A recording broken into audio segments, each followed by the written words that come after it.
Spycatcher. A series of true stories of the unceasing search for enemy spies in wartime, based on the memoirs of Lieutenant Colonel Oreste Pinto of the Allied Counterintelligence Service. This week's story is entitled Spitfire Johnny.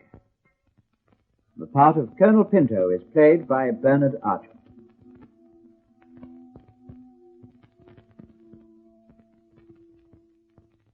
In May 1945, the war was over, but there was still a great deal of work to be done. In the general confusion of the liberation, collaborators had gone into hiding and had to be traced, traitors had to be examined, and in the areas which suffered harshly under the Germans, there were accusations and denunciations that had to be investigated. But one of the brighter moments came with an invitation to attend a special investigation. The leaders of the Dutch resistance movement were meeting to agree a list of resistance workers whose names should be put forward for a decoration or for award. It was held in a small coffee house. It was a crowded meeting, and they were interesting companions. At the top table there was Johann Bloot, looking like a professor, but he was in fact one of the most cunning guerrilla fighters of the war. And Jan Ritter, big and burly. With his bare hands he'd killed a dozen German sentries. And Van Dorn, one of the most successful saboteurs in Europe. Van Dorn was putting forward the names for approval. Pulden of Nijmegen. Oh, yes. Pulden. Van Hulk of Utrecht, a posthumous award. Yes. Van Hulk, posthumous. Harling of Lockham. Harling, yes, indeed. Harling. Spitfire Johnny of Zutphen, a posthumous award. Agreed. Gentlemen, an award, yes, but not posthumous. Spitfire Johnny is not dead. Not dead. With respect, my dear Bloat, he is dead. I saw his grave. When? 2 months ago, on a farm not far from Zutphen. Oh, he was seen 3 weeks ago walking in the street. What? Gentlemen. Colonel Pinto, perhaps you can help us in this matter. Yes, if I can. If an award is made, we must find Johnny. If he is dead, as some people say, we must trace his family. Well, who was Spitfire Johnny? Is Colonel, not was. He was Colonel, or is, an Englishman who fought here with the resistance. He was the resistance leader in the area of Zutphen. When was this? In the past year, he was an English pilot. His Spitfire was shot down near Zutphen more than a year ago. He stayed to fight for the resistance, and then to lead the resistance. 6 more like him, Colonel. We wouldn't have needed a second fight. That's true. He was killed 2 months ago. Oh, with respect, my dear Ritter. I have respect, my dear Bloat. I have respect for facts, but not for rumors. I'm just as sad as you are, but I don't listen when a friend of a friend says he saw him. I saw his grave, and I saw it with my own 2 eyes. With Johnny, a grave is not evidence. Anyone can dig a hole and put up a headboard. It was the kind of trick he liked to play. Now, Why should Johnny any other man play a trick like that? Colonel, as you see, we would like your help. What was Spitfire Johnny's name? His real name? We had no real names in the resistance, Colonel. We had our families to consider. We did not give our names, and to us, he was just Johnny. And everyone knew of Spitfire Johnny. If you think he's dead, how did he die? Oh, our friend Ritter here can tell you.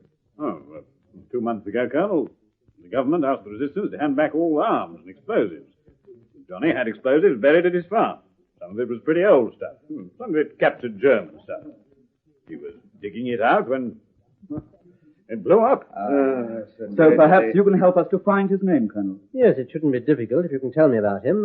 When was he shot down? In January of last year, his Spitfire was hit. He glided to Apeldoorn and crashed there. He destroyed his Spitfire and went to a farm some miles away at Sutton. He was wounded, but the girl at the farm nursed him and hid him. I think he must have liked her, because he stayed at the farm to fight. Oh, there was more than that, Colonel. There was another reason. He was wounded in the face, and there was no doctor, so he was scarred. He wouldn't go home. He stayed to take it out of the Germans. He stayed to fight. What sort of things did he do? Oh, Johnny? Everything. He attacked convoys, he attacked trains, he even attacked the German headquarters. He was a fighter pilot, you understand. He'd never stay still, always planning, always attacking. Always. If you don't know his name, can you describe him? Well, he was young, 21, 22, 5'8", slim. And he had a blue silk scarf with white spots. He always wore it. You always knew Johnny when you were on a raid. His plane was shot down in January. Do you know the date?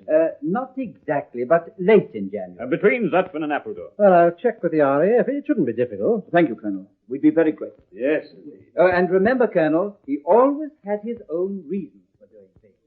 And he is alive. It seemed to me that Spitfire Johnny shouldn't be too difficult to trace. There was an RAF unit already in the area, tracing graves and missing men, and I decided to see the squadron leader who was in charge of it. Good morning. Morning, Colonel. Do come in.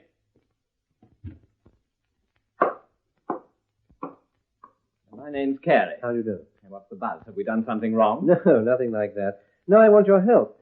You're in the area tracing shot-down pilots. Yes, and bomber crews. Mainly we're tracing Dutch families who helped them, thanking them officially and all that, seeing if we can help them. Now, pull up a chair. Oh, thank you. Have you come across a pilot called Spitfire Johnny? Spitfire Johnny? Sounds like a line shoot. What's he done? Well, the story is that he was shot down in Holland and stayed to fight with the resistance. Well, the resistance leaders would like to put him in for a decoration. As a Spitfire pilot, shot down over Hilversum in January 44. Crashed near Zutphen. Zutphen? Now, that's near the German border. Yes, quite near. To be exact, he crashed between Zutphen and Appledore. At what date in January? No date, but late in January. Well, that shouldn't be difficult. A fighter plane. Are they sure it was a Spitfire? On the continent, they called all fighters Spitfires. Do they know his name? Any ideas? Well, possibly John something. They call him Johnny. Spitfire Johnny. They say he was a great resistance fighter. But this is the point. Some say he's dead, that he was killed 2 months ago and is buried on a farm at Zutphen. Others claim that he's still alive and has just, decided to disappear. Now, if he has just disappeared, where's he likely to be? Shot down in January 44. That's 18 months back pay to collect. Well, I'd say he's rejoined his unit, wouldn't you? 18 months' money. That sounds like it. Can you check? That's not quite my pigeon, but it's near enough. I'll get out a signal to the Air Ministry. One way or the other, they'll sort it out. Right. Well, when you trace him, would you let me know? I'll pass it on to the resistance. They're very keen that he should be honored. All right, Colonel. And if you find he is around, let me know. Is there a girl in the case? They say there is. Well, there would be. Well, I'll let you know. Oh, thank you. Goodbye. Goodbye, Colonel. There was no news for several days. And then my two friends of the resistance, Johann Bloth and Jan Ritter, came to see me. Well, Colonel, have you news of Johnny yet? No, not yet. I've seen the RAF people. We should have his name in a few days. Good. Thank you, Colonel. Well, they think he may have rejoined his unit. By the way, has he been seen again? No, but I have the feeling there's something strange about this whole affair. Yes. Yes, I share your feelings, Bloth. And when we know a little more, I want to go to the farm at Zutphen. Johnny was never careless, Colonel. He would never be careless with explosives. He never was. Anyone who knew him will tell you this. Do you agree, Ritter? Oh, yes, I agree. But there is something odd about this. Oh, yes. You say you knew him, but did you ever meet him? Meet him? Yes. Like this. Sitting round a table. Well, no, but this didn't happen in the resistance. Oh, sometimes we join together for raids. I've been on many raids with Johnny, so has Ritter. This is so. What is it you want to know, Colonel? I want to meet someone who knew him well. Someone who sat with him. Someone who'd recognize him. Someone who can identify him without doubt. Harling. You must see Harling. He'll do this. Harling was the leader of the resistance in the north. They worked together all the time. See, Harling. Well, where can I find him? At Lockham. He has a farm there. It's just a few miles to the east of Zutphen. And there is Annie. Oh, Annie? Annie Dyker. Annie Dykers looks after his grave. Well, I'll see Harling and the girl, and as soon as I have Johnny's name, I'll let you know. Oh, excuse me. Yes, who is it? Squadron Leader Carey to see you, sir. Is he here? Yes, sir. He's waiting now. Oh, show him in. Well, that's a bit of luck. Oh, what's that, Colonel? Well, the RAF may have traced your friend. We'll know in a minute. Wonderful. Hope so. Squadron Leader Carey, sir. Come in. Good morning, Carey. I'd like you to meet two friends of mine, Johann Bloth and Jan Ritter, both leaders of the Dutch resistance. Squadron Leader Carey. Glad to meet Glad you. to meet you, sir. How do you do? Any news? Well, we've identified him, but he hasn't rejoined his unit. I've had a signal from Air Ministry. If you like, I'll read it to your friends. Yes, please do. Personal to Carey, stop. Flying Officer John Bruce, 721 Squadron, reported missing believed prisoner of war following daylight mission Bussen-Hilversum area, 22nd of January 1944, stop. Status now altered, missing believed killed in action. There's no trace this officer liberated Stalagloo. Liberated Stalagloo. Yeah, typical RAF stuff. It means we checked all the RAF types who were held in prison camps, and he's not among them. It goes on. Grateful any information you can supply in course of duty, stop. No other officer missing, same area, same time, end. And that's the lot. What was his name again, sir? Flying Officer John Bruce, if it's the same man. It is the same man, sir, and I don't think he is dead. At any rate, his family think he is, and we'd like to know. Well, in that case, I'm going up to Zutphen. Yeah, but don't forget, Colonel. See Harling. See Harling first. Harling's farm was at Lockham, a little deserted farm hidden in a grove of trees.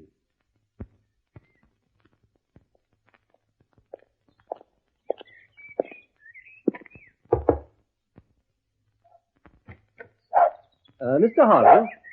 Yes, sir. My name's Pinto. I'm pleased to meet you, Mr. Harling. How do you do? Two of your friends at Eindhoven said I should come to see you, Jan Ritter and Johann Bloch. You're welcome, sir. Come in. Thank you very much. Quiet, sir. Quiet. And how are my old comrades? Well, they're very well. They send their regards to you. I'm making inquiries about a British fighter pilot who crashed in this area. He was known as Spitfire Johnny. Spitfire Johnny? Of course, sir. By recommending him for an honor. Posthumous? Unfortunately posthumous. Oh, it was a great pity. What is it you want to know, sir? What can I tell you about him? Whatever you know. Oh, please sit down, sir. Oh, thank you. Well, it's one day in January last year. One afternoon, his plane is hit near Hilversum, and we see him glide over here and crash near Appledore. He's injured, but he first stays to burn his plane. Now, this is most like him, for he's very brave. And then he hides. And when it's dark, he makes his way to a farm on the Appledorn Road. They take him in and hide him. This is Annie Dyker's farm. Yes. You know of her? Yes. I know that his Spitfire has crashed, but I don't know that the pilot is safe until next morning. Annie comes to me to tell me that he's at her farm, that he's injured, but not seriously, and can I arrange to get him out on the escape route? I ask if she needs bandages or medicine, but she says she has enough. Her father had been ill before he died, and they still had these things at the farm. Now, this is good, because we can't move too freely, for the Germans are now searching for him. Did they make a thorough search? They always did. Was Annie Dykers in the resistance? Not at the time. Why not? Oh, I know that in the South they had girls as couriers. It was not like that here. We were not so active. But it was different when Johnny came. Then we fought the Germans. He'd never be still, always attacking them, ambushing them, blowing up convoys. And the railway line, oh, he wouldn't leave that alone. And always he wore his flying helmet and his spotted scarf, carrying on his own battle with the Germans. In these raids, you were with him? Oh, of course. He was now the leader, but I was with him. And Annie? Oh, she was always near him. She was his interpreter. Was there something else between them? You mean, was Johnny in love with her? Oh, I think they were to be married when the fighting was over. Well, is there anything more I need to tell you, Colonel, before we put his name forward for an honor? No. No, it's quite clear that you had a wonderful leader. An award is well deserved. Yes, it's a pity he didn't live to get it. But his people will be proud. Yes. The Dykers farm is on the Appledorn Road, isn't it? Yes, just on the other side of the town. Oh, thank you, Mr. Harling. You'll know it easily by the model Spitfire at the gate. I found the Dykers farm easily enough. On the gate, a homemade model of a Spitfire. It was a well-kept, neat farmhouse, and as I walked up the farm track, a young girl was standing outside the barn.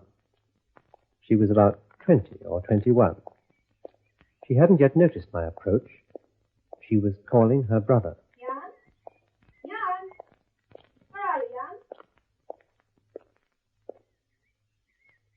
Miss Dykers, Annie Dykers.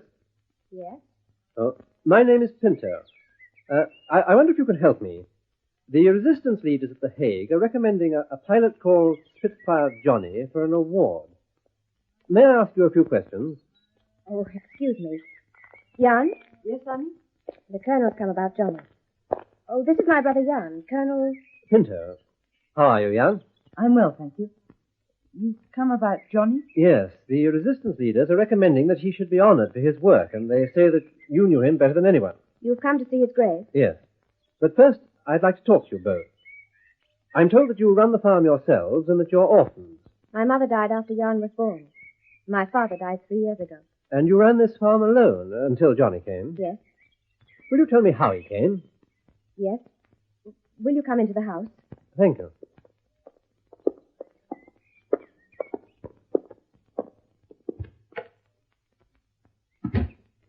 Please sit down. Oh, thank you very much. Cigarette? Thank you. Jan? No, thank you.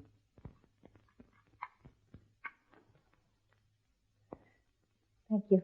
Now, what can you tell me? Well, Johnny came here one night, in January last year, just when it was getting dark. We were inside the house, and I heard a noise by the barn.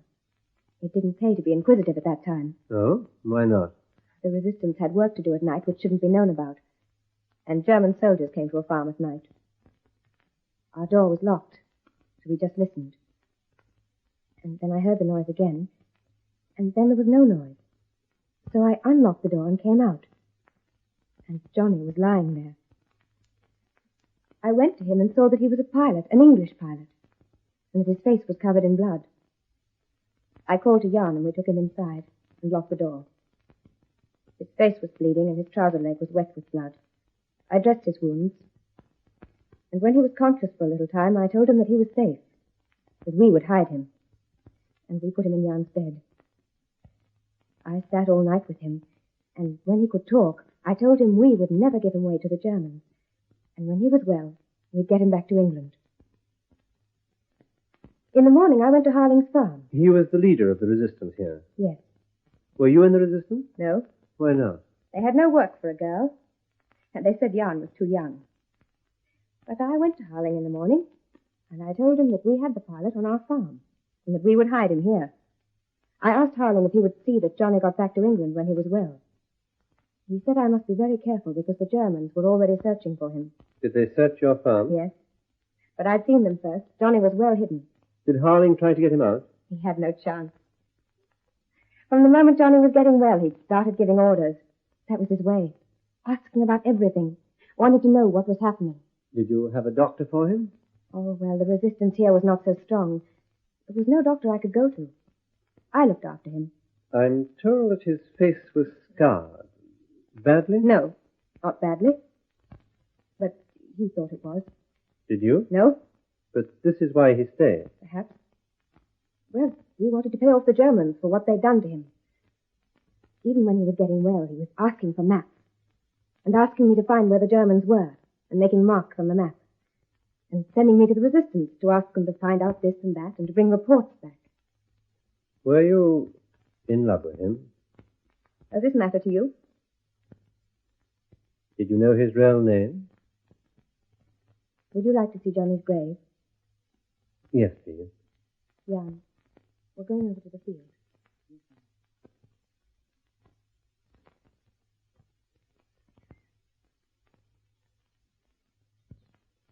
We walked over to the field. On the way, we passed a small outhouse which had clearly been burned and blasted by an explosion.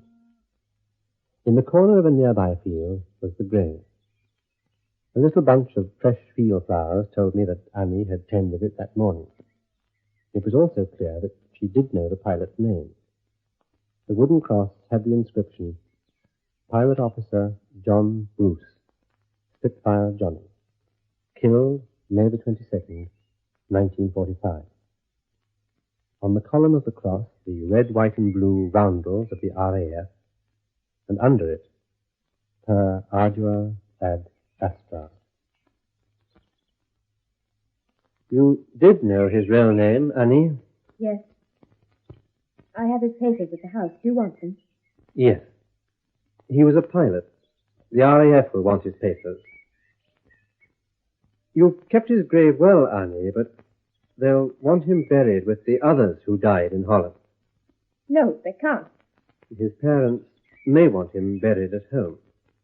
But his parents can come here. They'll be welcome here whenever they want to come. Johnny wanted to stay here. He was happy here. Was he, Annie? Please, come back to the house.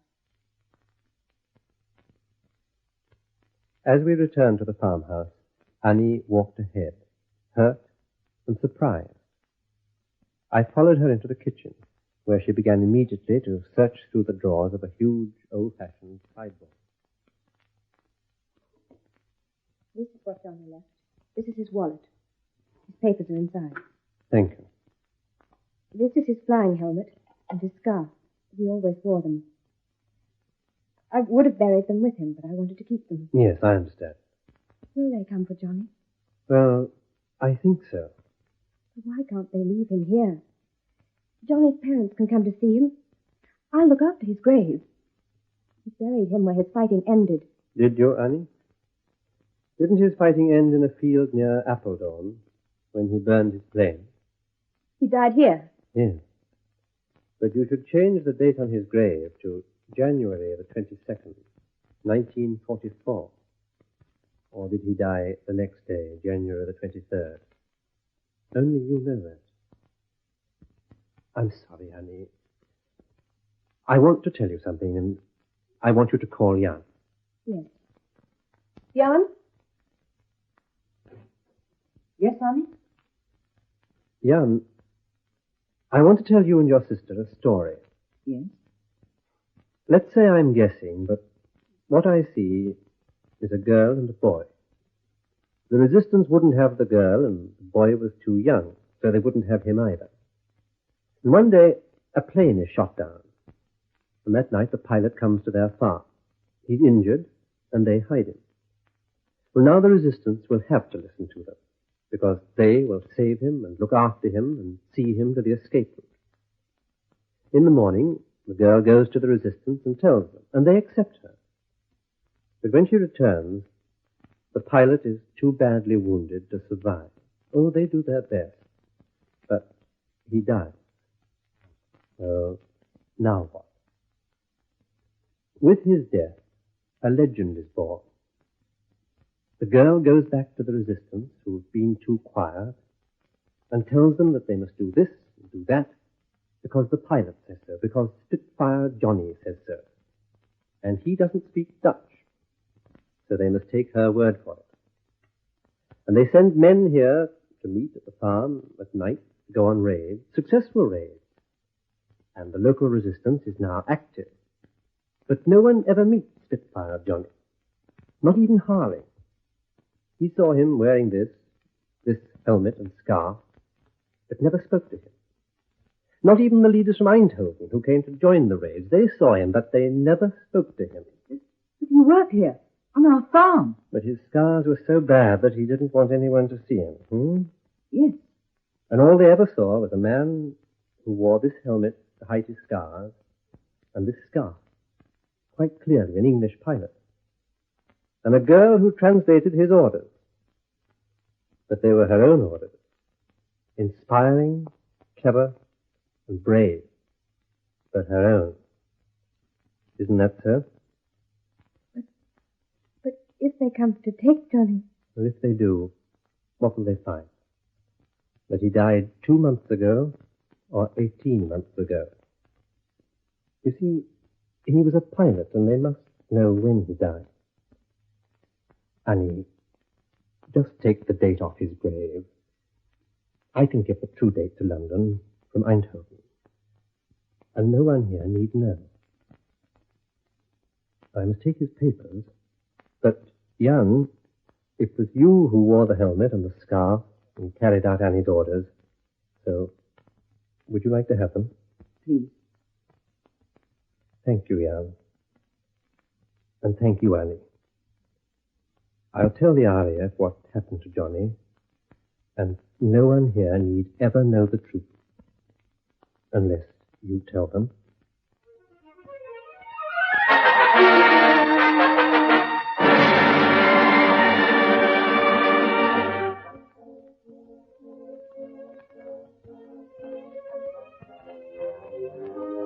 Many women fought bravely in the resistance, but Annie Dykers gave her credit to a man whose life she tried to save and created the legend of Spitfire Johnny.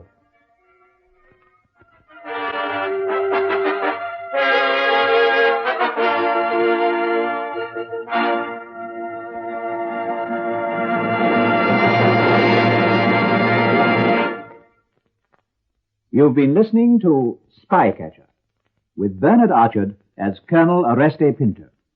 The script was written by Robert Barr, and the program produced for the BBC by Charles Maxwell.